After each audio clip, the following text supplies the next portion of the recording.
Of Kentucky Voices for Health. I want to thank everyone for joining our legislative forum today. It's great to see so many advocates on the call, and I know that we have a lot more who are going to be rolling in the next few minutes. We are just delighted to have 6 of our state senators and representatives with us today for a discussion about the upcoming General Assembly and policies to improve the health of all Kentuckians. I know that many of our coalition members, our fellow advocates and community partners are with us today, but for those of you who may not be familiar with Kentucky Voices for Health, we are a nonpartisan coalition of consumer health advocates from across the Commonwealth, working together to improve the health of all Kentuckians through policy advocacy. And we do that by lifting up the voices of Kentuckians and the decisions that affect their health and well-being. We primarily work on policies that address the underlying causes of poor health and policies that promote affordable quality healthcare without barriers.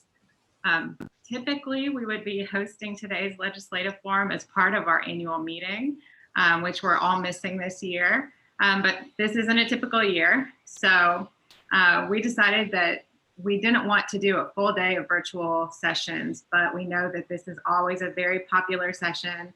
Our members really appreciate having a legislative forum as we're preparing for the General Assembly, and we wanted to keep that tradition alive. So I'm glad we have so many of our members on today, and as a very important part of that tradition, we are lucky to have Dr. Sheila Schuster as our moderator for today's forum. Dr. Schuster is Kentucky Voices for Health Board Chair and the Executive Director of Advocacy Action Network. And you've probably heard us affectionately refer to her as Kentucky's godmother of advocacy. So I can guarantee you that we're in good hands today. But before I turn it over to Sheila to get us started, I'm just going to do a quick housekeeping. We have a lot of folks on the call today, so please be sure to mute your line. We are recording this forum, and we'll be sending out a link to the recording and a follow-up email and any other resources that may be mentioned on today's call. And as legislators are speaking, you can use the chat box for questions or comments, and we'll try to get to those as we go. So with that, I'm going to turn it over to Dr. Schuster. Thank you very much, Emily, and welcome to you all. This is one of my favorite events of the year, and I'm sorry that we can't be there in person, but I'm very grateful to the 6 legislators who have made time for us this afternoon. We have a lot to cover. And what I'm going to do is introduce a legislator, ask them to tell us what their top health priorities are for the upcoming session. And after we've done one kind of go around on the panel, we have a number of questions that you all have submitted in advance, and we want to try to get to as many of those as we possibly can. So I'm sorry we're not in person because I think it's a little bit harder to have give and take among the panel members when you're on Zoom. But I welcome you all on the panel to let me know that you have something to say, or just say it, and we'll try to get everybody in. And we want to make this as helpful to our audience as possible. So I'm going to start with Representative Cherlynn Stevenson, actually. Representative Stevenson represents the House District 88, which is part of Fayette County, and she's been in the House since 2019. She serves on the Health and Family Services Committee, Natural Resources and Small Business. And I have had the pleasure of working with Representative Stevenson on a number of issues regarding health from a nursing standpoint, as well as some consumer protections. And we appreciate her help. So let me start with you, Representative Stevenson. What are some of your top priorities in the health arena coming into the 2021 session? Well, first, just let me say thank you all so much for hosting this event and for having me today. It's probably no surprise that surprise billing is, one of my top priorities. It's something that I've kind of been yelling about ever since I've been here. So I have yet to pre-file that bill, but I'm making just a few tweaks to it from what we saw last year in my bill. But that is absolutely my top priority, but I also have a couple other bills that are really important to me and I think are really important to Kentuckians. And one is one that we have worked very closely on, and that is the sane nurse issue. Last year, I actually filed a bill that said all hospitals had to have access to a SANE nurse 24/7. And while that is a lofty goal, and I know that that isn't going to happen very quickly, I think one thing that needs to happen to get us there is actually we need to get a strong look at the numbers. So I have a joint resolution pre-filed, and it was moving last year. We had heard it, passed it in Health and Family Services, and then COVID happened the very next day. But it is really just to get hospitals, the Kentucky Board of Nursing, KSAP, the Office of Victim Advocacy to really compile a report for us so that we can get a strong look at where we are seeing medical forensic exams happening, what staff is doing that, what role SANE nurses are actually playing in that, so that we can try to move forward as best we can and put some supports around that. Because I think, we all know when a SANE nurse is the one who is able to perform that exam, we give victims the best possible chance of healing personally, but also their best chance at justice. And then I also have BR 317, which is paid sick leave, which I think, we have seen COVID has just put a new stain on everything health related. We have seen it just exacerbate problems that we have known already exist. And so I think right now, health is foremost in everyone's mind. So I'm hopeful that we can do a lot this session, even though it's a short one. Would you define SANE? I had a question in the chat, Representative Stevenson. I'm so sorry. I have gotten so used to throwing that around. I know that not everybody uses it. So that is a sexual assault nurse examiner. So that's an RN who has gone one step above and gone through a training to care for specifically sexual assault victims that present, and then also how to conduct that forensic medical exam that, again, gives them their best shot at catching the perpetrator in justice. Great. Thank you very much. And I see that Layla Kashan is on, who we've worked with the Kentucky Association of Sexual Assault Programs. So thank you for your work. We turn now to Representative Attica Scott, who represents House District 41, which is part of Jefferson County. And Representative Scott has been in the House since 2017. She serves on the Education, Constitutional Amendments, Veterans Affairs, and Public Protection Committees, and has been an advocate around racial justice and health disparities her entire time in the legislature. So we turn it over to you, Representative Scott, with the same question, and that is, what are your top priorities in the health arena coming into the 2021 session? Thank you so much, Dr. Schuster, for that introduction, and to Kentucky Voices for Health for the opportunity to be part of the conversation today. So as a mom of two kids, I really want to give parents and children across Kentucky a chance to not only survive, but to thrive. And that doesn't happen for all of our families across the Commonwealth. So I have pre-filed 2 bills and am working on a third that will address the issue of maternal health from a number of different angles. One is improving our understanding of maternal health outcomes. The other is increasing access to doulas. And the third is reducing discrimination in healthcare. We've seen the disproportionate impact of COVID-19 on Black communities. And quite frankly, if we address the institutional and systemic racism that has historically and continues to exist in the healthcare field, we will find ourselves being able to better address that disproportionate impact of the novel coronavirus. And it's part of the conversation that we're beginning to hear happen, even with a vaccine, as many Black folks and Latinx communities and Asian communities are expressing public hesitancy around a vaccine after experimentations on our bodies, whether our reproductive systems or the Tuskegee experiment, or what hopefully everyone on here is aware of, Henrietta Lacks and the experiments on her body, not to her knowledge or her family's knowledge.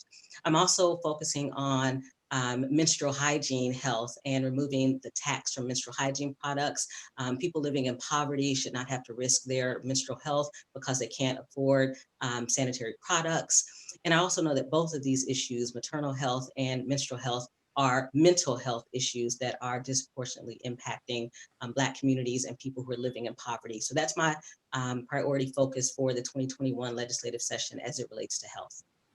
That's great. And we certainly have heard the governor, as the COVID numbers have come in day by day, week by week, or early on, talk about the racial inequities, the disproportionate impact of COVID, certainly on Black and brown communities in Kentucky. And I think we've seen some movement with trying to get health coverage out, particularly to Black and brown communities. So we applaud your efforts and would like to work with you on certainly addressing those inequities.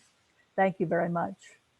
I would next like to introduce Representative Kim Moser, the representative from House District 64, which is Campbell and Kenton counties. And Representative Moser has been in the House since 2017. She is the chair, as I think everyone on the call knows, of the House and Family Services Committee. She brings a nursing background, a nursing career to this, and also an extremely active interest in substance use disorders, where she has headed up many of the community programs up in Northern Kentucky. So I've had the pleasure of working with Representative Moser, particularly on some mental health and substance use disorder issues, and it has been a pleasure to work with her. So I'll turn it over to Representative Moser to tell us what your priorities are in the health arena for the 2021 session. Sure. Thank you, Sheila. And it's really nice to see so many folks on this call today and so many like-minded folks. You know, we're all working toward, I think, the same thing, quality health care in Kentucky. And I think really kind of stepping back and taking a big picture view of what really ails us. Kentucky is not known for our great health care. We don't have great health metrics. We have a high diabetes and obesity rate, heart disease, lung disease, tobacco-related illnesses, you know, and certainly then our addiction issue. And so these are all issues that I am keenly aware of and very interested in working on. You know, we see the ripple effects of all of these untoward health problems that we have in Kentucky in our educational system, our healthcare, of course, system, our workforce, and our criminal justice system. And so I think that, you know, while we're all working on healthcare, that we are all keenly aware that there are healthcare issues in each of those other sectors. And so, you know, I am interested in things like school-based health centers, getting a nurse in every school, working to expand the role of community health workers, and seeing if that's something that would help. So we're trying to get a handle on exactly who we have in that workforce space and how to streamline some of those workers and see if we can't enhance what we're able to do on a statewide level. Gosh, some of my priorities. Yeah, Sheila and I work together a lot on mental health issues. And one of my priorities this year is a bill that I have pre-filed. It's on mental health parity. And it is really aligning our state mental health laws, coverage laws, with a federal provision, a federal mental health parity law that's already in place. And Sheila has been invaluable in educating all of us on the history of mental health parity and really discussing how our state mental health law or coverage laws really don't align with the federal mental health parity law. And so that's really the gist of the bill that I filed, is to have our insurance providers and certainly MCOs do an audit of the process by which they authorize coverage for mental health parity, and just to see how it aligns with other healthcare coverage. And we know that it doesn't always align. And I think that some transparency on this issue is very important. And that's really what we hope to achieve. The Department of Insurance is working on this with me, Yeah. which Yeah. is key, and I think will go a long way in getting this bill passed. And so, this will be a report that's generated each year. Well, hopefully maybe it's a one-time report, and we can just get everyone on board, but I kind of doubt that that's going to happen. I am, goodness, on the mental health side of things, I have refiled the SMI task force bill that I filed last year. We kind of ran out of time, and that is a task force dealing with severe mental illness. This is a population that we talk a lot about, but we don't spend a lot of time really honing in on good policy and what would make a difference. Right. So that's my hope for this task force. I have also refiled my, it's a MAC and TAC bill on reentry, and that's, we only speak in acronyms in the legislature, and I know in social services y'all do that too, but the Medicaid Advisory Council, and it's a technical advisory council. All I want to do is add a reentry component to that, so that we can start talking about some issues in and around supportive treatment and reentry services for incarcerated individuals who are suffering from a substance use disorder. And so that's generally it. That it's another place to have these conversations and really, again, look at policy that will make a difference for individuals who are looking to get their lives back together. Prior authorization for MAT, for medication for addiction treatment. I am refiling that bill. Hopefully we'll just get it through this year. This is the at least third year, Sheila, you might know. Yeah, it is at least the third year. Yeah. Right. So I'm looking to lift barriers to getting treatment for individuals, again, who are hoping to get into treatment. We know that lifting prior authorization and that barrier of having to wait for your medication for your addiction treatment. If you are ready for treatment, you need to be able to access your medications right away and not wait. Right. Right. While some MCOs and insurers have lifted it in some capacity, there's not a lot of consistency. So I'm looking for a consistent plan for our patients and for providers. Yeah. So that's what that would do. I've worked with Sheila on the school nurse pilot idea, so hopefully we will get something filed to enact that. Yeah, we would love that. Thank you so much, Representative Moser. I just want to point out to the advocates that are on that sometimes you have a huge victory, which is what we had in the year 2000 with mental health parity. And now here we are 21 years later, coming back and still trying to make it work. So you never give up. You do something, but if you leave the arena, if you will, then sometimes the implementation doesn't go as we hope. So I'm very hopeful. And we thank the Kentucky Psychiatric Medical Association for bringing that idea to us. And Representative Moser has been a real passionate sponsor for us. So thank you. Let me next introduce Representative Danny Bentley from House District 98, which is part of Boyd and Greenup counties.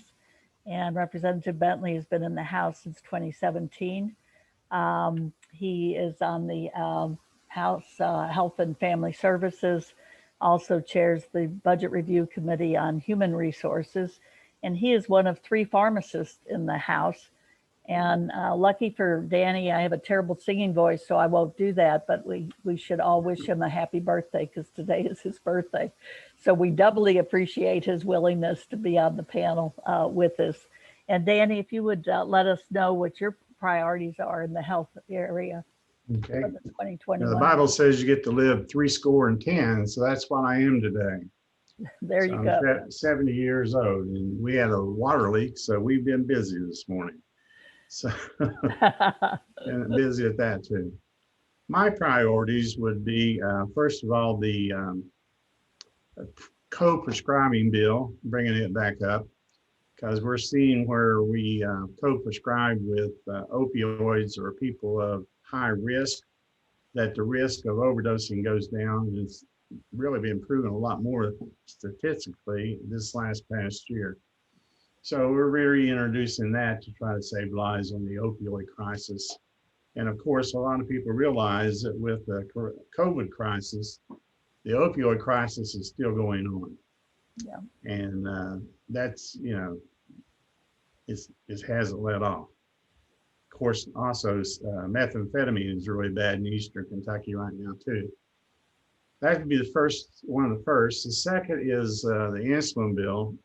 We're reintroducing it. There was no votes in the House on that, and it got tied up in the Senate. So this time we've written it for a $30 copay for 30 days. And the reason we reduced it is because of coming out of the White House on Medicare D, they went to $30 also. So that would help a lot of people in Kentucky at this time. Also, the RX accumulator bill. I have it written, it's on my desk. I just didn't have a chance to get to Frankfurt to pre-file it. So we're gonna reintroduce that for the common layman on their prescriptions again. But the most important thing to me right now is a bill that I wrote with Speaker Osborne. I was a sponsor and he was co-sponsor. And if you would, if you could just imagine and do this for me, what would happen if 20 rural hospitals went out of business and they were told to send all their patients to UK or U of L? Would they have room for them? No. Now, today's paper in the Ashland Independent on the front page is King's Daughter is using their lobbies. They're using their lobbies, and we just lost Bellefonte up here. So if you don't know what House Bill 387 is, I'll explain it to you. If you have a county of 50,000 people or less, and you have a hospital in that county, that's considered a rural hospital. Now, on rural hospitals, rural people in the United States account about for 19 to 20% of the population. And so they have to add Medicaid into their mix when they're working financially in the rural area. Whether you're in the top 3 populations area of Kentucky, it's not like being in a rural hospital. There's about 68 of them. I have a list of them here. You can get them very easily. They're about 68. And over 20 of them are at risk right now of going broke. And if that happens, that's what would happen in your imagination. These people would be sent to other hospitals. And just like today's paper, King's Daughter, with the COVID crisis, they've had to change their lobbies into waiting rooms and to push out their ER. Now you can verify that if you want to go to the front page of the Ashland Independent. So this bill, if you have 50,000 or less, you can use it to work on your structure, your building, work for your employees, or if a new medical technique comes out, you can spend money on it. So there's 3 ways. Now, these 3 possible ways are controlled by the Cabinet for Economic Development. They set the guidelines. This is not a grant. This is a trust fund. And it's based upon repaying it in 20 years. So the money has an interest to it, and it comes back to help other primary hospitals that are rural. The Appropriations Committee, A&R, will review these hospitals every October at Frankfurt. So it's really written where that money will really circulate and come back and help the other rural hospitals. My fear is if there are this many involved, that we're going to have problems down the line. And the money can be put in there by a gift, by the state, philanthropist, whatever. And that trust fund is an instrument to help the rural hospitals. But the way things are going with the mix that they have to have, see, When you're in rural, you may have a mix that's all Medicaid, or you may have 10% that's cash, but you don't have the high volume. So the rural people are a little bit different. There's about over 1,400 rural hospitals in the United States. And they estimate that 10 to 20% are in financial distress right now. So when Bellefonte Hospital closed, the city of Russell in itself lost over $500,000 in taxes. We lost 1,000 jobs. Wow. And you know, people don't sometimes think about doctors. A doctor is worth probably $6 to $8 million in the economy of the community in which they live. So we lost all those doctors and that turnover of money there. And then people here where I live work at Tri-State. Ohio across the river lost Lawrence County Hospital back when I was a pharmacist before I became a legislator. But I was on the board at Bellefonte at the time, and we bought that hospital for about $7 million. But before we could get it open, the state of Ohio said we couldn't grandfather because it didn't have a sprinkler system in parts of it. So we lost $7 million just trying to keep a rural hospital open in Ohio. And then Bellefonte closing, it's really been rough up here. I mean, we've had people go to Bellefonte try to get MRI and be told they can't get their MRI. I had one lady had small cell lung cancer. She couldn't even get an MRI to start her therapy because of the COVID. And there's a lot of people, because the essentials were quit and because of the coronavirus, haven't had health care, and it's going to catch up with us. I just talked to another representative this morning. His mother's in the hospital with corona, blood clots in the lungs, same story we all hear. But I think this rural hospital bill is infrastructure. Rather than doing really micromanagement, we need to go after the rural hospitals and keep them open. So that's for my main things for the assembly. We appreciate that very much, Representative Bentley, particularly the rural hospital bill. You know, you've done a great job as a pharmacist, really looking at drug costs, which is one of the things that people worry about the most, and having access to medications.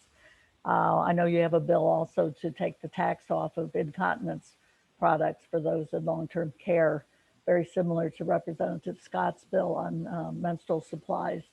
But I think this rural hospital is, as you say, really an infrastructure change that's going to be dramatic. So we appreciate your bringing that forward with the rural perspective and really pointing out the economic and health impacts both when one of these hospitals closes. Thank you so much. Yes, ma'am. Let me turn now to Senator Julie Raque Adams, who I think is with us on the phone. Senator Adams, you are? I know Good. I am, but you can't see my face. That's like the big money maker, Sheila, is the face. Well, I'm sorry we can't see your face, but let me introduce you. I don't know that you need any introduction. Representing the Senate District 36, which is part of Jefferson County. Senator Adams was in the House from 2011 to 2014, where she chaired Health and Family Services, came over to the Senate in 2015, and then chaired Health and Welfare there. And then she was elected to Senate leadership, and we're very excited that you were just recently reelected as the Majority Caucus Chair. And during this interim, you've been co-chair of the Exceptional Support Waiver Services Task Force. So I've had the pleasure of working with Senator Adams on any number of issues, but our question is the same to you, Julie, and that is, what are your top priorities in the health arena for the 2021 session? Thanks, Sheila, and it's really, it's an honor to be on the phone with everybody and all the advocates, so thank you for including me. Like you said, you know, I'm kind of continuing to bird dog some of these task forces. First of all, you know, the acquired brain injury, you know, looking at the continued barriers to treatment and the barriers to therapies, and making sure that our providers are adequately compensated for those therapies. The next one was the task force for the supports for community living, exceptional support services. You know, that has just been one that has gone on for too long. that we have too many problems. You know, we identified in the task force, it fails to adequately support individuals with high intensity needs, and it fails to adequately compensate providers for those who care for these individuals. We seem to have always been in a cost savings type of mindset rather than how do we care for people who are in this particular category. It's overly burdensome. It's complicated. A lot of people don't even want to deal with it. And then a lot of these waiver participants, they lack access to consultative clinical and therapeutic services. And so a lot of the recommendations that came out that I'm going to spend some time on during the session is, kind of resuming the efforts to redesign the 1915C home and community-based services waivers. We've been talking about a redesign of 1915C for a long time. Right. And we can't seem to figure out how to do that in an equitable situation. We're going to still study the impacts of implementing and contracting for long-term care crisis transition services.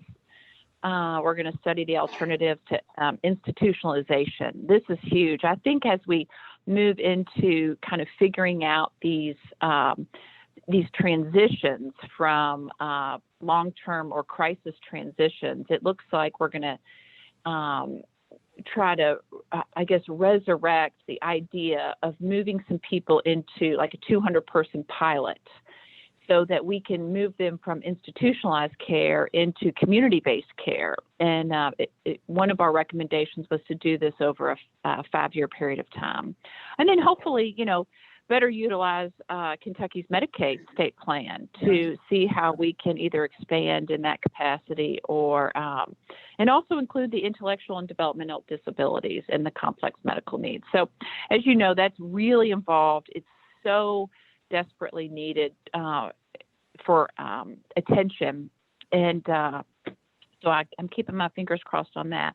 Then there's a couple of things that I have bill language on. First one is I've been working with Kim Moser on the preemption for local tobacco control. And what we were hoping to do is, by repealing that preemption statute, we could allow cities and counties to govern kind of the marketing, sale, use, distribution of tobacco and e-cigarettes in their communities. I mean, I think it's all a goal that we lower the rates of smoking in this state because it is such a contributor to so many other health problems and health concerns. So I think that's a really unobtrusive way to take care of that.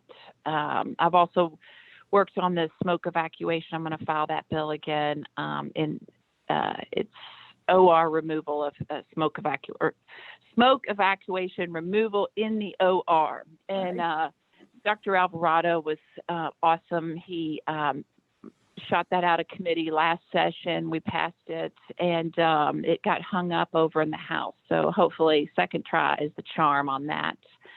And then lastly, Representative Scott alluded to some of the inequities that, we have in our minority, Black and Brown communities.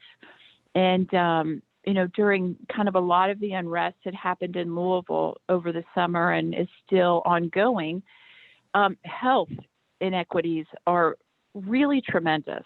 And I think that if we look at that question in a positive way, we can solve some of those problems. And I think one of the ways, and I actually reached out to Senator Hornback because this was his bill, but I think that, if you phase out the Kappa CS requirements for APRNs, I think that we can really tackle that that access issue that a lot of these minority and Black and Brown communities experience. Is they don't even have the simplest of access to primary care. And this could be one way that I think that we could really start to fill that void. And so I have been talking with Senator Hornback on that, and I think that we'll probably have a candid conversation in our caucus retreat coming up about that. But it's one of those things we got to talk about. We have to do a better job of accessing that primary care for people that just have been left out of it. So those are kind of some of the things I've been working on. Well, you have been busy, and we appreciate that. I see several people from the Foundation for a Healthy Kentucky on in the audience, and I'm sure they're glad to hear that you and Representative Moser have been working on the local control issue, because I know that that's one of their top priorities as they continue to try to tackle tobacco use and vaping and so forth to improve health. And I certainly think that improving access to care, we know that in Kentucky, there are 87 health provider shortage areas. And we think of those, or we assume that those are in rural areas, but they actually are also in some of the urban areas, like the west end of Kentucky. Been the biggest thing, yeah. I mean, I think people think, oh, well, if you live in Louisville, then you've got plenty of access to care. Right. And it's just not, it hasn't panned out that way. There's a lot of people left behind. Yeah, I think that's exactly right. So thank you very much for all of your work. And last but certainly not least, we'll turn to one of the two physicians in the General Assembly, Dr. Senator Ralph Alvarado, who represents Senate District 28, which is Clark and part of Fayette and Montgomery counties. He's been in the Senate since 2015 and chairs the Senate Health and Welfare Committee, where many of these pieces of legislation will go. And during the interim, he was the co-chair of the Substance Use Recovery Task Force. So I'll turn it over to you, Dr. Senator Alvarado. Thank you, Sheila. I appreciate it. And thank you all for tuning in today. I know that we normally enjoy to have this live. So I know there's quite a few people out there watching, and I appreciate everything this organization does to fight for patients and to make sure we have a better healthcare system in Kentucky. I was writing some notes here. So some of the things that people have already mentioned are things I'll probably be running a companion bill in the Senate. Surprise billing is something I've been working on for 4 years now. So this will be my fourth run at it. We got it through the Senate last year, but when it gets over to, I think if it gets assigned to banking and insurance in the House, it's going to have a hard time getting through. So I'm hoping we'll get it to at least a health and welfare in the House, and it might have an opportunity to be able to get through both chambers. The bill that I proposed, I've tried going for things that are better for providers. We've tried other states' models like New York. Ultimately, the one that I've got right now is a compromise bill that I've got all the insurance people in a room. I got all the hospitals and the medical providers in a room. Everybody kind of coordinated and gave their input.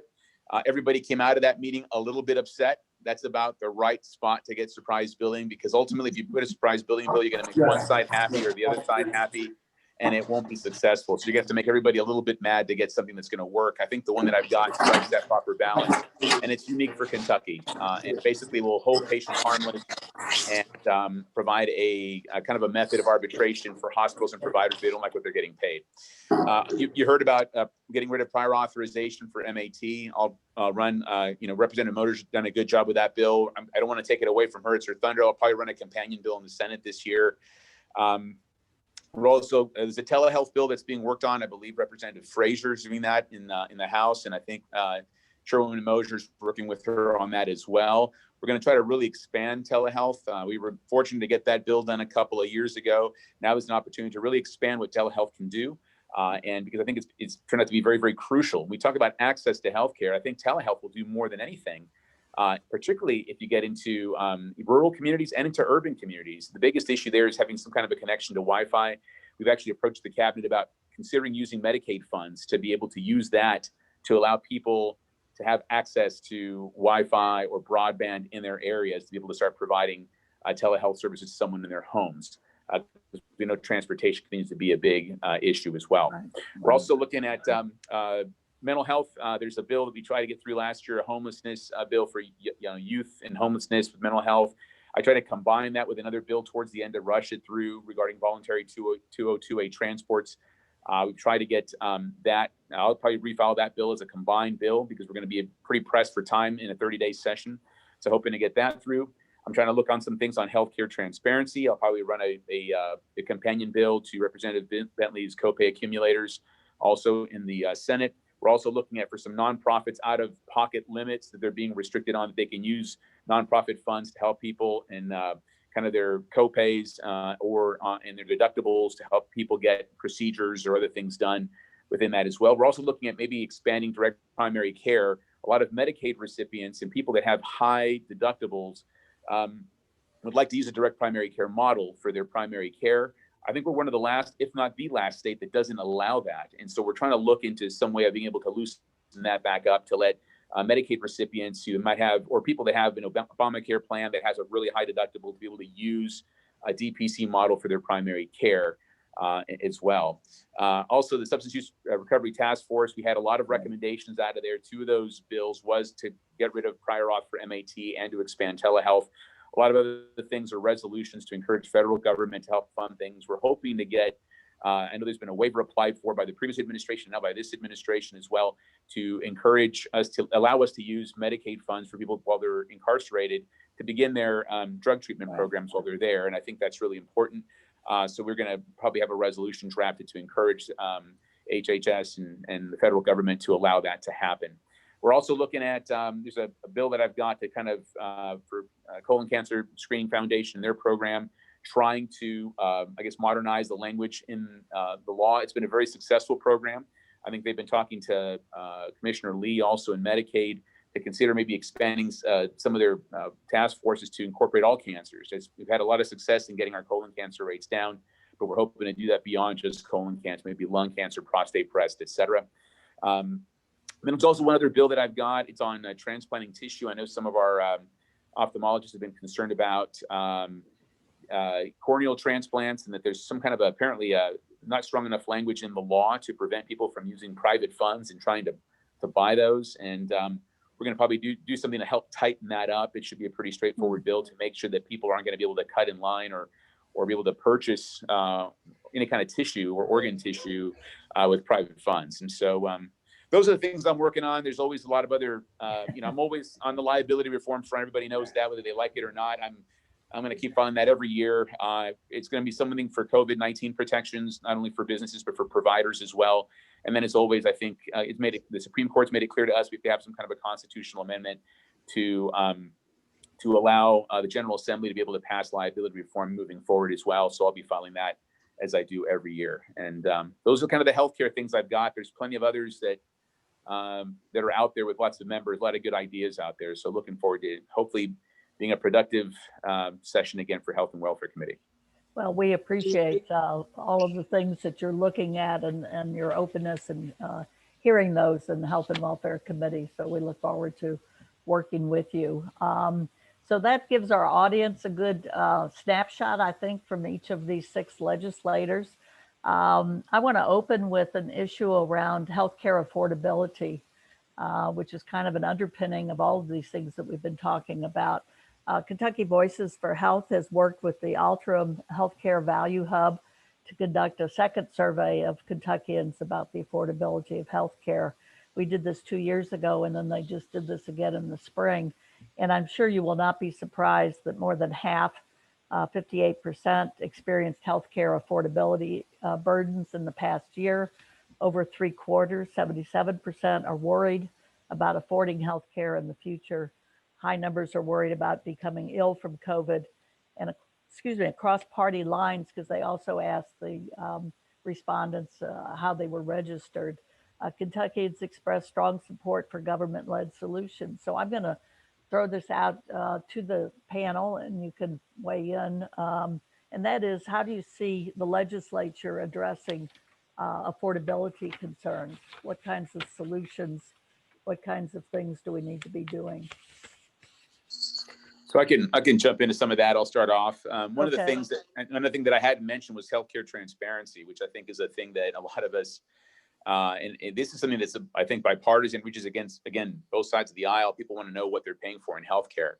And I filed the bill in the past, got a lot of resistance from everybody just about on that bill, from our hospitals to our insurance groups. Our providers were more or less saying, oh, is there something else I got to do? But it's, a lot of people don't know what they're, they get a charge. And I think, our hospitals have put out a website now because the federal government has told them they have to, but they put out what charges are. And we all know that you can charge $100. You're not going to get, paid $100 in healthcare. You're going to get paid a fraction of that, a small fraction of it. so that people often know what they're getting charged and know what they're actually paying. And I think we have to do a better job of trying to, open that up. I'm looking at maybe getting something that at least align Kentucky statutes with federal statutes right now regarding transparency. But some states like Maine have done a pretty good job, although some would say they haven't. But some have thought it's at least opened up the door to start looking at some of those numbers. Again, I think at looking at direct primary care models, which I know is just usually just customers having to go out and shop a cost of the surgery. But there are some states like Oklahoma that have hospitals now that have a price sheet. They say, if you're coming in for gallbladder surgery, this is what it's going to cost. This is how much your anesthesia is going to cost. This is how much your knee replacement is going to cost. And people find that a little bit refreshing. Their insurance may not contract with them, but some folks are lining up just to go there because they know what they're paying, and it's a little bit easier that way. So there's a lot of that that's, I think, confusing to people. I think liability plays a big factor. There's a lot of defensive medicine that's practiced in our emergency rooms and in our hospitals by providers. So I still argue that's part of the cost of healthcare to bring it down. Government's going to be able to do some of that, some things, but it's not going to be able to do everything to help reduce those costs. And so those are some of the things I think we need to start doing, is we can open up some transparency to what the real costs are. I think people can shop, and that will naturally bring in some free market. Not that healthcare is a free market, but brings in some free market forces to help drive costs lower. And so I think that's how we need to start approaching it. And there's also another thing that I think we always talk about is end of life measures. In the medical field, we talk about this, that most of the money that we spend for people are in the last 2 weeks of life. And people often don't have advanced measures or advanced directives set. Doctors have got to do a better job of talking to our patients to say, hey, if you get hit by a truck on the way home tonight, what do you want done? Do you want to be put on a ventilator? Do you not want to be put on a ventilator? Do you want CPR? Do you want medications? And people often say, I don't know. And they leave that decision to family who feel guilted to say, I'm going to do everything that I can. And some situations that's appropriate and some it isn't. There's not a right or wrong, but people need to be able to have those decisions kind of on paper ahead of time and make those. And it'll help us that we know what people want instead of having to sometimes do everything in situations that might be hopeless or we don't need to do them in. So that's an important topic also, is that the expense in those last 2 weeks of life are very expensive. And that's often what drives a lot of the costs up as well. So as Americans, we just got to do a better job of talking about death. Yeah. Let me see if there are other panelists that would like to weigh in on this easy to solve issue of affordability. Yes, Representative Moser.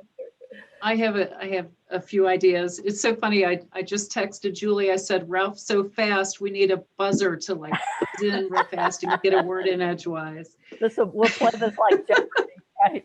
I'll be Alex Trebek. And I know, right? That's so funny. So I completely agree that we need some transparency in healthcare.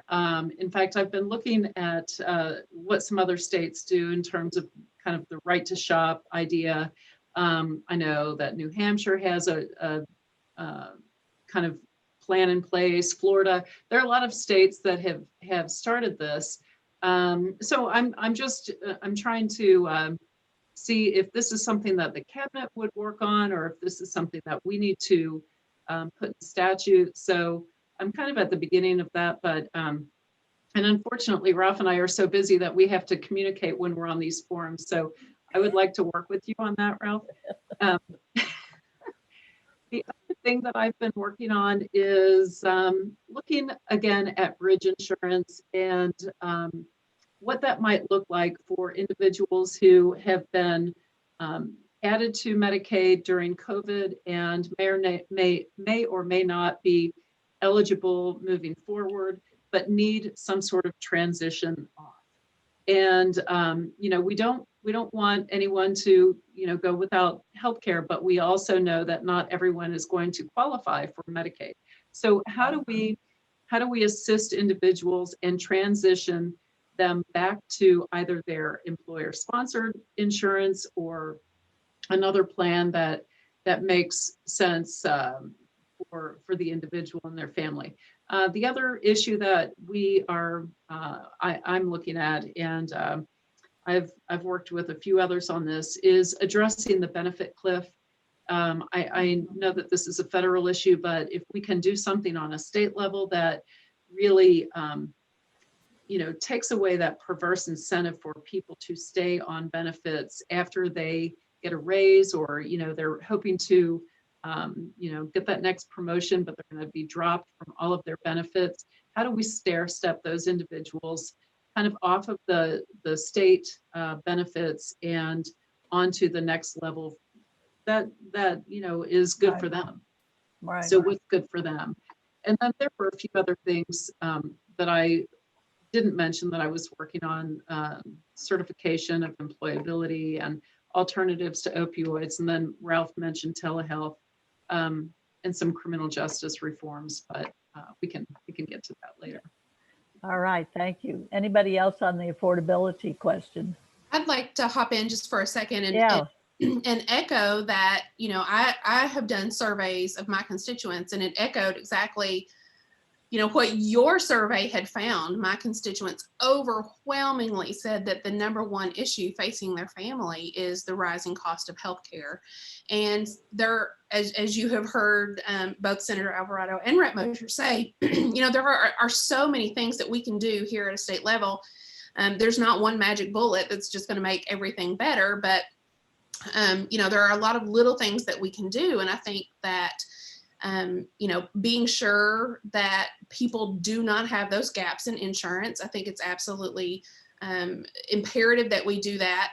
I think if we can try to crack down a little bit, and I had a bill about this last year, and we'll probably file it again, about employer mandated wait times for insurance when somebody starts a new job.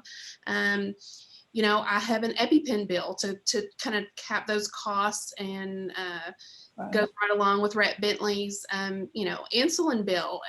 A kid has to be on, needs an EpiPen, and mom needs to have one, dad needs to have one, the babysitter needs to have one, there needs to be one with them at school. I mean, and that is like every time you say that, it's just like you hear that register going off, cha-ching, cha-ching, cha-ching. It just really adds up.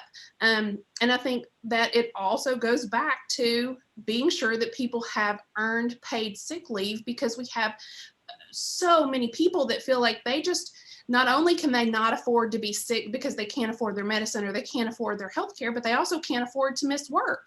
And if they don't have a sick leave policy in place and they're not being paid while they're not at work, then that just compounds their problem. Yeah, exactly.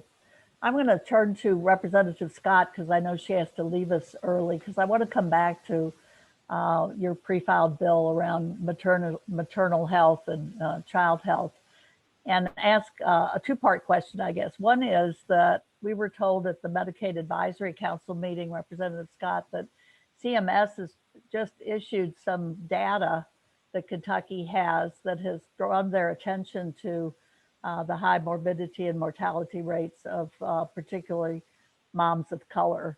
And they asked at the Medicaid Advisory Committee, which is a council which again brings all the providers and advocates and recipients together, for us to be looking at that issue. So I wondered if you were aware of that, and also some really new research on the impact, and you mentioned mental health, but the impact on health, but also on maternal morbidity, mortality with mental health issues. I mean, there's such a high correlation with stress and depression.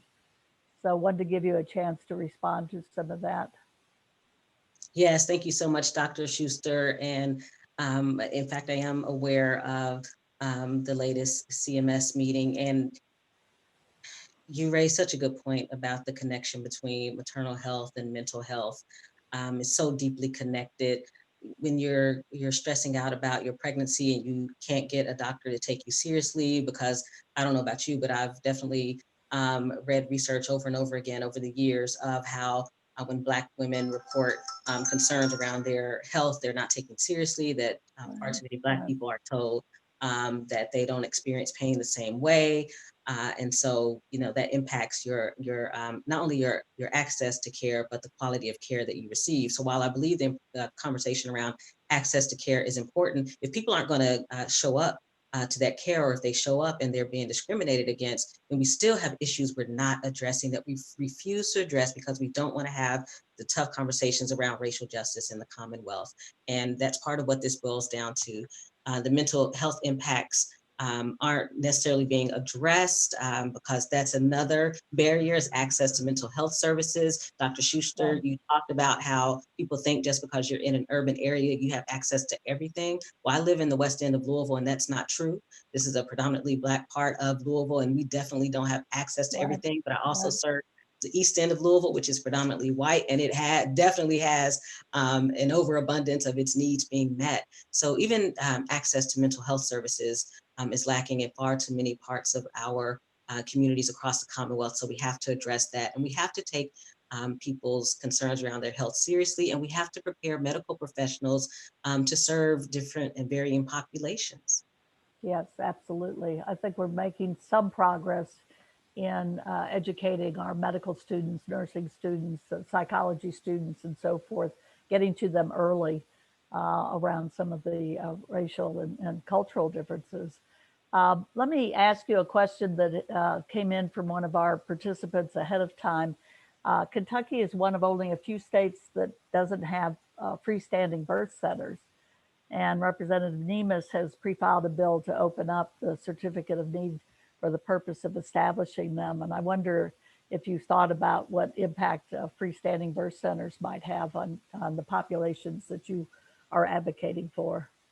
Thanks again for that question, Dr. Schuster. And I would want to dig into more around where will those birth centers be located, who will manage them, how will recruitment of personnel be handled, because I want to make sure that folks who are discriminated against in healthcare are the people who are part of the birthing centers. I want to see what needs that the birthing centers plan to meet. At this point, none of those questions have been met yet. Those that have been answered yet. So I want to get some answers to those questions first. Yeah, well, I think that, yeah, we've got to remove the barrier to get them started. And then we can talk about the placements, and they would be affiliated with hospitals, but they would give mothers some choice, certainly. Let me ask you one other. Sure. No, I was just going to say I've got about 2 more minutes. Thank you. Okay, let me just ask you.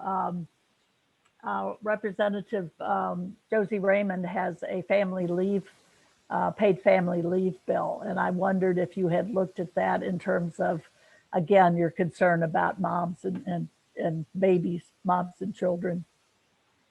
Yes, and to affirm Representative Stevenson's work also around paid leave, both of those issues are extremely important. I know from having to take leave from my full-time job for both of my kids how important and valuable that was to me, and again that the trauma that some people can experience around their pregnancies, the mental stress that some people can experience around their pregnancies can be alleviated in part if they can take the time that they need to be the kind of parent that in the beginning that they want to try to be for their child. So yes, of course, I support both Rep. Raymond and Rep. Stevenson.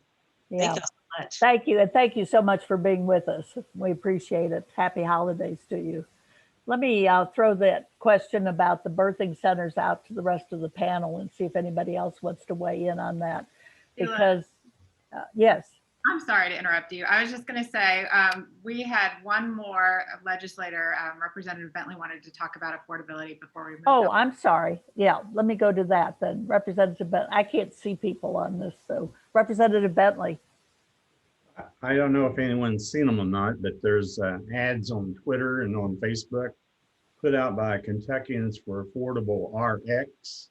And they state that independent pharmacists political influence will raise RX costs for Kentuckians, and it stand up to the independent pharmacists.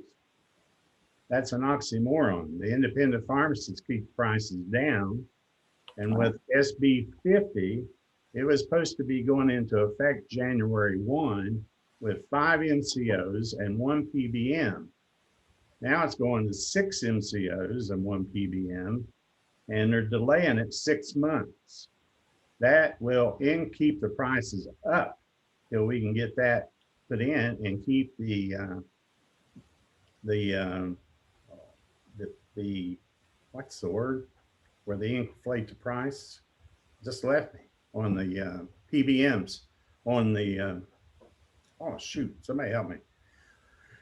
The $124 million that we found 2 years ago, that'll stay there till we get SB 50 in. And these ads are put out by the PBMs just to be, I reckon they're put out for me and Steve Sheldon. So we must be doing a good job if they're putting out those ads like that. But on the spread was what I was trying to think. Okay. The spread will stay there until we get SB 50 involved. So the prescription price the affordability of it and them not taking advantage of the state is based upon SB 50 going into effect. So, you know, we need to make sure that. Danny? Yes. Yeah. We have Steve Sheldon and I have a cleanup bill to deal with that. Well, I'm glad that we get to talk over the internet. I know, see, we're all meeting. We're all having a meeting. Is there any other bills, Kim, that you're working on that I don't know of? Yeah, well, you know, I'll shoot them over to you. I am drafting the alternatives to opioids. I heard you were working on one on HDS too. So I think about it. I think your point, Representative Bentley, is that we've got to get a handle on the drug costs, cut out the middleman as much as possible, which is what SB 50 tried to do. Now, my understanding is that come January 1, there will be a single Medicaid formulary. So that part of the bill will go into effect on January 1. The RFP went out for a pharmacy benefits manager or PBM, and that part will not go into effect until July 1st of 2021. But the single formulary, which we had been pushing for from the behavioral health perspective, and for those in the audience, the difference is if you've got 5 MCOs that all have different lists of drugs and different lists of drugs that are preferred and different rules about prior authorization, your poor prescribers cannot keep all of that information in their heads. So they spend so much time on paperwork and faxing things and trying to figure out the best medication for the patient, particularly in the behavioral health arena. So we have pushed for years to have returned to a single Medicaid formulary. So we're very pleased that Senate Bill 50 passed, and that at least that part of it is going to go into effect. And I think it will save the state money to have a single formulary that they will have their own pharmacy and therapeutics committee. So that's my hope anyway. Thank you very much for my time. Thank you. Yeah. So let me go back to the freestanding birth centers. If anybody else on the panel has any thoughts about that, about the fact that Kentucky doesn't have any. And this bill would allow freestanding birth centers to be established in Kentucky. I mean, it sounds great. I know I've talked to the hospitals about this topic a few years ago, actually, when we had a lot of the certified midwife legislation that came through, and their commentary was always, well, we don't have midwives in the state. And I go, yeah, we have lots of nurse midwives. Right. And then when I've asked them why they don't, they said, well, we don't have birthing centers. They don't feel comfortable going to people's homes to deliver a lot of the time, especially if they're in rural areas, or they can't get someone to serve. If it's an emergency that happens, they don't want to be able to, have that risk there, that liability. And so this was brought up, and I asked the hospitals who like the current CON system and obviously don't like to see any change. And this is always a very touchy topic on CON, whether it be to, some people want to expand it further, others want to restrict it further. It's just very, very touchy. And so it gets really politicized. Although I think the idea would be great, especially in rural areas where you might not have, a hospital close by, to have hospitals team up and help be partners on this and have, Right. that kind of a setting for them, and then agreements that if something goes bad, they can come to one of the hospitals for care if they need to. So I don't think it's a bad idea. It's just, I know how political it's going to be, and it's going to be very difficult to get that through. Well, I will say, because I've worked with the nurse midwives, and Kentucky is considered the birthplace of midwifery. Mary Breckenridge rode the mountains of Eastern Kentucky, established Frontier University, and we probably educate more nurse midwives here in Kentucky than any other place. And very few of them stay here in the state because they have such limited places to practice. And you're right, Dr. Alvarado, they don't want to do home births necessarily, but very few hospitals will use them. And then without the birthing centers, there really is not much of a market. Let me go on then, unless somebody else wants to weigh in on that. We hear a lot about social determinants of health. And we also know that Kentucky ranks so poorly in so many health aspects. So I wonder what you think should be the role of Medicaid and the MCOs in addressing social determinants of health. What kind of additional investments or approaches could we make to really move the needle on Kentucky's health, considering our high poverty rates and our low education rates and poor housing. I know we're going to have a question here in a minute about housing. So wonder what your thoughts are about kind of big picture issues. Was that directed to anyone? To anyone, yes. Gosh, that's the question of the century, right? I mean, we all know that there are social determinants of health, and I think that when we think about healthcare, it's everything that we are talking about today, or a lot of what we're talking about today, really addresses poverty. It addresses some of those issues that that folks are concerned about. I mean, your survey pointed out that folks are really fearful about their healthcare costs going up, and I mean, some folks are in pretty dire straits, not just because of COVID. I mean, outside of COVID, they were, and so now that they're in a particularly precarious state. So, I know that MCOs, I don't know that the legislature necessarily would direct anything that the MCOs does in terms of social determinants. Is that your question? Well, it's, the cabinet has talked about in these new contracts with the MCOs that they are directing them to do, for instance, more integrated physical and behavioral health and to integrate those services. But they're also, I think, trying to direct them, because I hear from the MCOs that they may have somebody who's looking at housing issues for their, for their insureds, or somebody who's looking at employment issues, which I think of as falling into that social determinant. I'm just trying to figure out, I think we're all interested in moving the needle in Kentucky on some of those health outcomes. And, we've talked about access. We've talked a little bit about affordability. We've talked about disparities. The other side of that, I think, are the social determinants. Mm-hmm. Yeah, I mean, I'd be happy to have that conversation with the cabinet. Certainly if there's something that they think that we can do legislatively to kind of move that needle. But I don't know exactly what they have in mind. Yeah. Mm-hmm. Anybody else on the panel with any thoughts about kind of the big picture? What we're all talking about is really getting Kentuckians healthier, right? Overcoming these social determinants and overcoming some of the what Lee Todd at UK used to call the Kentucky uglies, our very low rankings in health. I think you've seen, like I mentioned earlier, the Colon Cancer Foundation has got a pretty good success story. Kentucky, I think, was ranked 48th in colon cancer screenings. We were #1 in colon cancer deaths. In the span of about a decade, through their efforts of that organization, I think we're ranked 17th now in colon cancer screenings.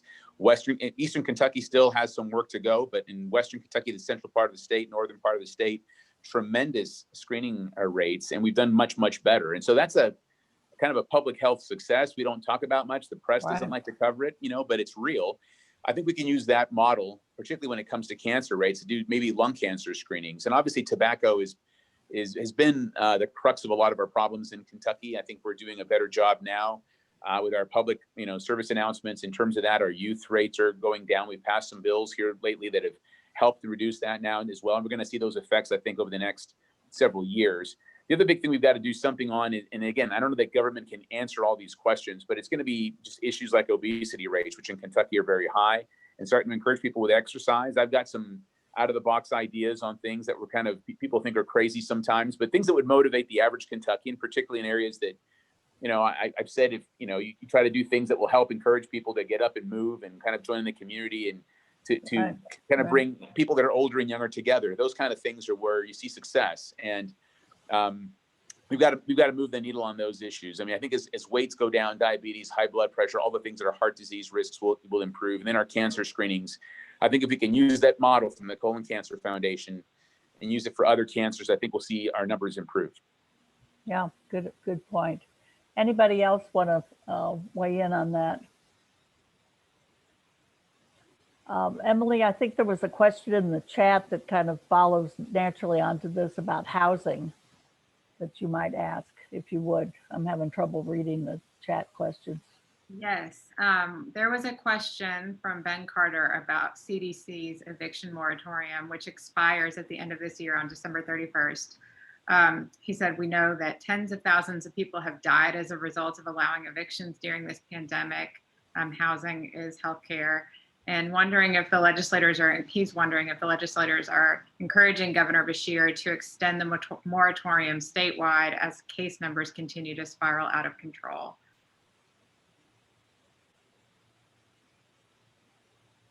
I can tell you that the governor doesn't respond to our calls, so I don't know that he's going to respond. I mean, I'm totally serious about that. You all have heard it, but it's the truth. There's been very little communication. I think Representative Moser and I have met with Cabinet Secretary pretty regularly, and a lot of times it's more or less to express issues or concerns, and they thank us for that. I don't know how much of that gets back to the governor really, and there's often not much feedback, and they've often told us that sometimes they're not aware of some of the information that's being presented in the daily briefings, but there really has been very little communication, unfortunately, which has been a shame because it'd be an opportunity for a lot of collaboration on some of these things. But we really, I don't know how much that's going to sink in either which way. I was going to respond also, in the same vein as Dr. Alvarado, and that is, there's been zero communication. It hasn't been for lack of trying. So the other avenue I would explore for any kind of concern regarding evictions is you're just going to have to contact the administration as opposed to the legislature, but do it soon because the CARES money, any appropriation of COVID relief dollars will end on December 31st from that from the first batches that have come through. So timing is really important on this. If you can secure a commitment, it needs to be done before December 31st. Okay, thank you for that. I'll jump in just a smidge here and say that, so many things that our Kentuckians and their families are really kind of just in the balance, they're still wondering what's going to happen, from everything from their housing to unemployment. And a lot of that is we really need to see another federal package. So I encourage everyone here to contact our federal delegation, obviously Senator McConnell, Senator Paul, and your House representative as well, and push them for some bipartisan work together to get some relief out to our families. That is also understand is that there is about 25% of COVID monies from the first bailout that are still available. 25%, Senator Adams, of the original COVID money is still available through the governor's office to be disseminated. Is that what you're saying? In the state. Yes, from what I understand is there's 25% of the monies have been unencumbered. And also of the funds that aren't encumbered, we're going to have some reoccurring receipts that will have to come due after January. But, like I said, I would just encourage before December 31st to go ahead and put that plea in. Well, and that's a segue to our next question, because you all, you legislators, for the first time, I think in a 30-day session, are going to have to do a one-year budget. And obviously, this is a budget for fiscal year 2022, which would start July 1st of 2021.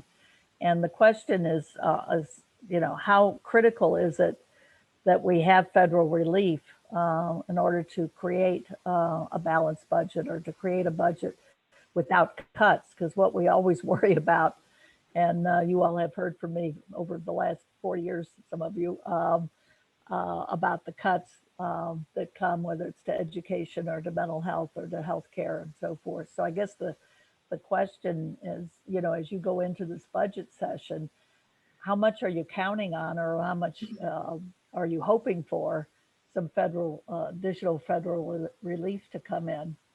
to make that budget without cuts. Obviously, you always want to have, if the feds are willing to give us money, you're always willing to take it when you're a state, and you can use that however you need to. But having talked to our people, our budgetary folks, at least on the Senate side, I don't think we have our formal numbers yet. They're supposed to come out this month, and I think we're having our caucus meetings next week, so we'll probably have a bigger update.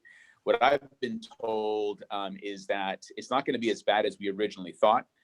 The original thought was $700 million in the hole, and that's with the added federal funds coming in. It's not going to be anywhere close to that, and to the point that it might even be an ability to just carry on the same budget we had previously into the next year, and that's what we're hoping will be the case. But I think we're waiting for the formal numbers before we can kind of tell people where we stand on that. But I think things don't look nearly as bad, and that would be the hope. That would be a win, I think, is if we could continue the same budget we had and just continue to the next year, everyone would be happy and at least move forward. So I think we're having to wait for those numbers. I mean, Senator Adams might have a bit more information, but that's what that's what we've been told when I've talked to our budgetary staff. They just tell us it's not as bad as we originally thought. Yeah, and Ralph, I've heard the same thing. It's from what I understand, the relief dollars that have come down have allowed the Beshear administration to plug a lot of holes. And so we've been able to kind of hold on to those receipts and revenues. So I don't think that the outlook is as dire as we once thought. I think they've done a good job of managing those dollars, and I know that the Senate budget staff and the House budget staff have been working pretty seamlessly with the governor's office. And so, like I said, we don't have the exact details, but I'm more optimistic than I was, kind of this summer as to what things were going to look like. So we'll get more specifics, but, keep your fingers crossed. Well, that's more optimistic than I had dared hope. Again, when it's a win that you didn't get cut, that's always a win, then we might start advocating for a few more dollars and a few more programs, but that would be good news. Anything over on the House side, Representative Bentley or Moser or Stevenson? Yeah. I would concur with Ralph and Julie. We're really hearing the same things. It's a little more optimistic than we originally thought it was going to be. And as far as the unexpended CARES Act money, the 25%, I asked the cabinet, because we've expanded Medicaid quite a bit during COVID, and we certainly have unemployment costs that have far exceeded anything that we expected. And a lot of those payments haven't been completely fulfilled. I know that all the legislators here on the call are getting the same calls that we all are about unemployment. But I asked the cabinet if those funds were going to be, the funds that were being held back, if they were going to be spent on Medicaid, or if they had any idea how those were going to be spent. And they thought they thought unemployment. So, in order to continue some of the expansions, some of the, expansion of programs that have happened during COVID, we'll have to have some federal funds. That's kind of my take on it. So, I'm hopeful. I think that the federal delegation is working hard to come to a consensus. I think we'll see something relatively soon. Well, it sounds a little more hopeful coming from the news from Washington these days. So I certainly hope that's the case. Representative Bentley or Representative Stevenson, do you have anything to add on the budget outlook? I don't want to leave you out. No, but I think that they have, said, I think they said everything, but that it's just not as bad as we had once thought that it might be. So fingers crossed. Yeah. All right. Thank you. I want to turn back, Representative Moser, to something that I think you're interested in, and it comes around the question about community health workers and what role they might play in, again, moving the needle on health. It's something I know that we talked about at the end of last session. They are not Medicaid reimbursable right now, but I think there are a number of us that would like to see these well-placed folks in the communities that can help people make the connections that they need to make. So I wondered if you wanted to say anything about community health workers and their potential role in improving health.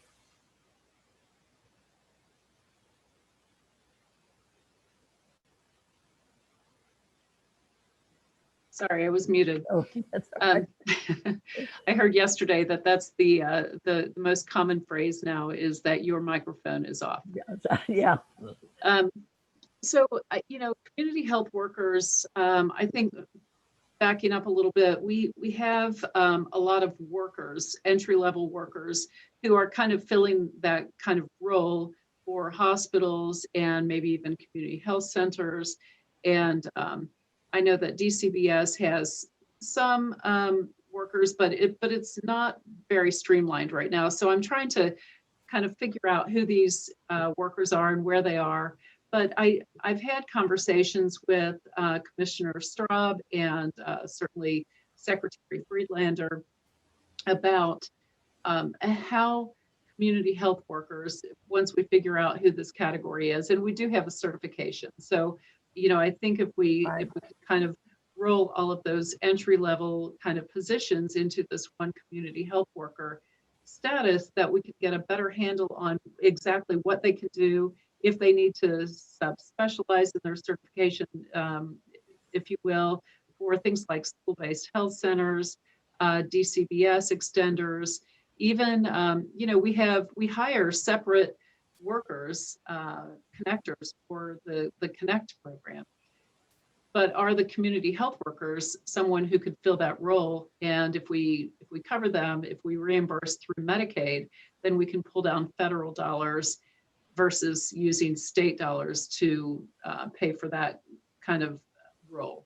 So I think it's a conversation that's worth having. I think that it's kind of a win-win. We need these workers to help connect to resources, all the individuals in our state who require some sort of assistance. A lot of times they do need somebody to connect them to those resources and really help them navigate the whole system. And that's where I see these individuals being very useful. It's also a win for the workers who we want to put on a path to improve their education, improve their standing in life. Right. So, Right. If this is something that moves people from not really feeling like they can continue their education in any form, maybe this puts them on a path to social work or some other healthcare professional or profession. Yeah, thank you.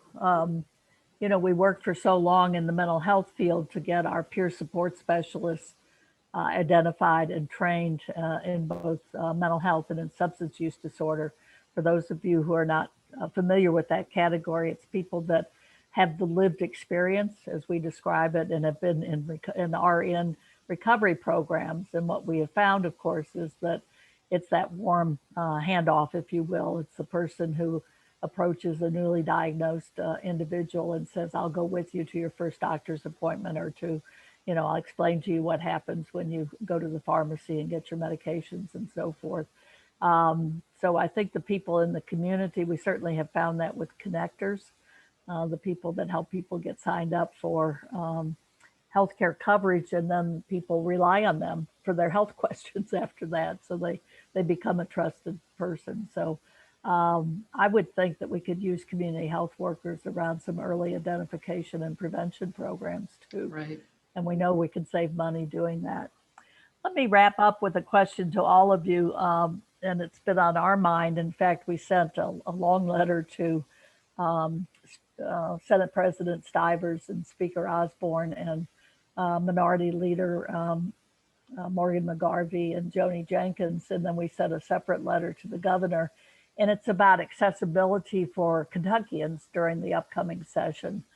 So the thing that we're concerned about, and you all will remember in March when things closed down without warning because of COVID, and we certainly understand decisions that were made to protect the health of legislators and LRC staff and so forth.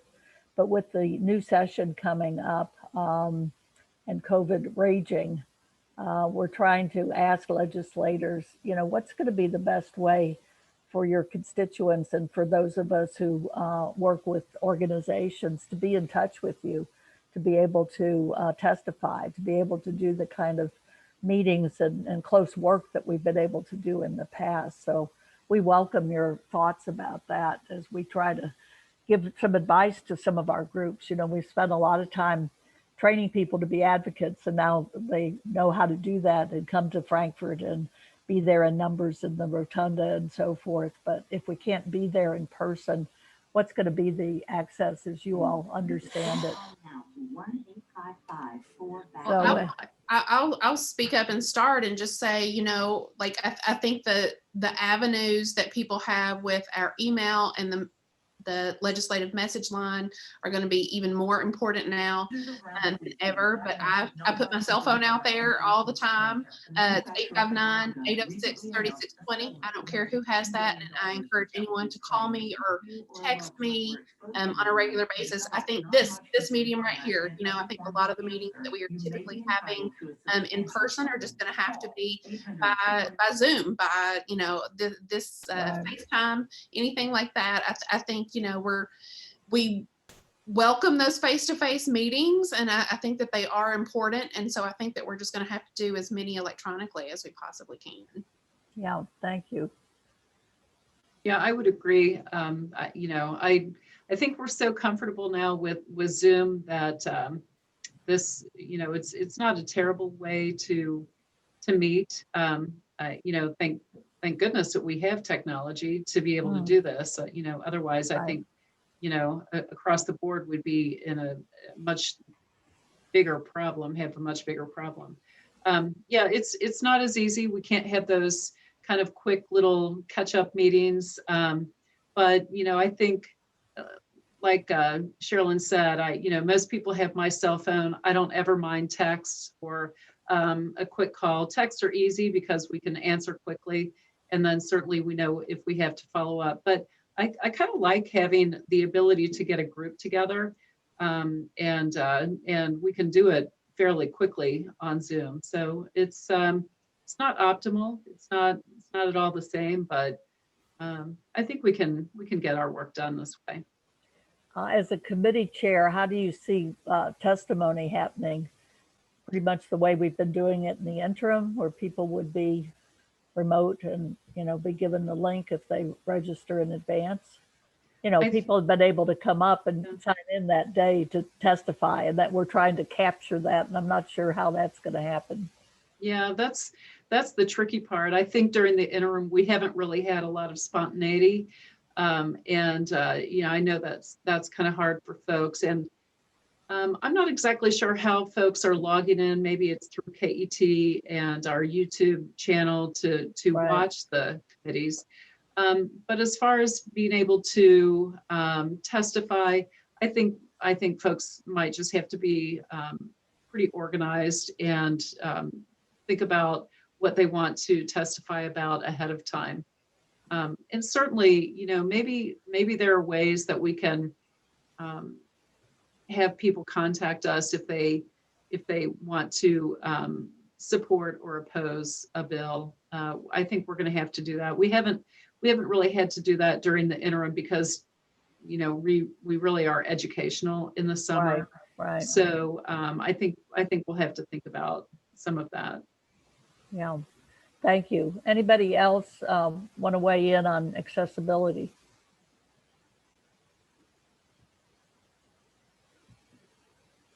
Hello, are you accessible? Yeah, so it's one of those things. I think what we've been doing in the interim has worked pretty well. People can get a hold of us. They request a meeting. I don't know that it's going to affect it. You're not going to have the galleries full of people up in the Senate or the House, I would imagine, during this time until things settle down. But otherwise, as far as getting to your legislators, I think everybody's been pretty open to that. It's just a matter of,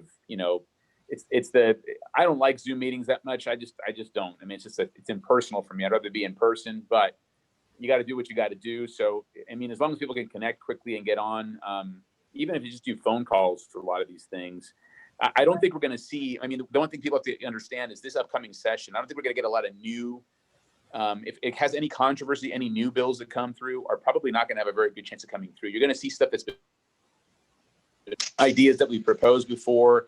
Those are the kind of things that are going to have a good opportunity. So most of your legislators should be familiar with the bill that's being proposed. And I think we'll have a better chance this year. I think next year we'll get back to a lot more normalcy, obviously. Yeah, we do have 22 new House members. Well, 2 of them are returning, but Yeah. Well, it's 6 new that's true. senators. One's been sworn in since June, but making those connections early on is going to be important, I think. Anybody else? I don't want to cut you off.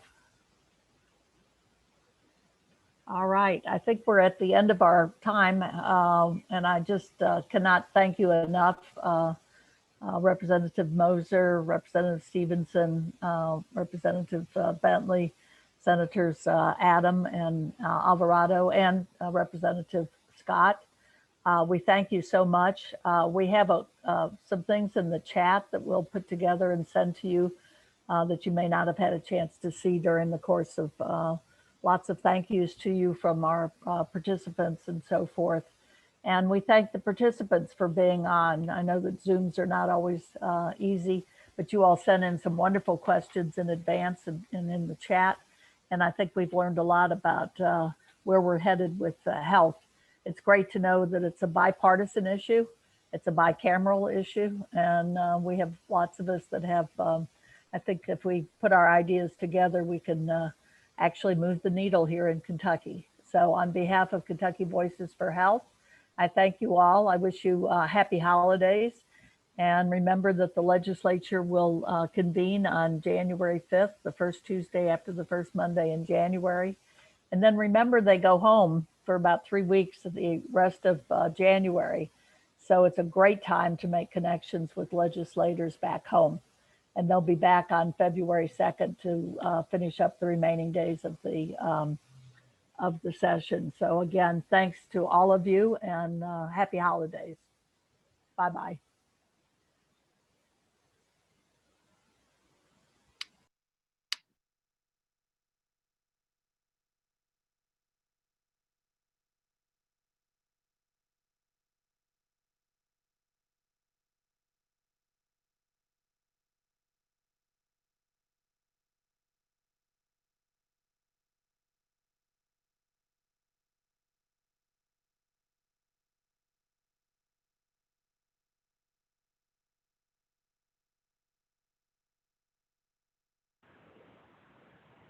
Kelly, did Sheila disappear so I can't even thank her? Yeah, she's already dropped out. She's over it. Yes. Bye, guys. Have a great weekend. Bye, Shay. Bye, Representative Stevenson. Thank you. Bye. Thank you all so much for doing this. You know, we're gonna, that's what we do. We hang out in the clubhouse and hold parties for legislators. Woo-hoo. All right, bye. All right, I'm gonna stop recording.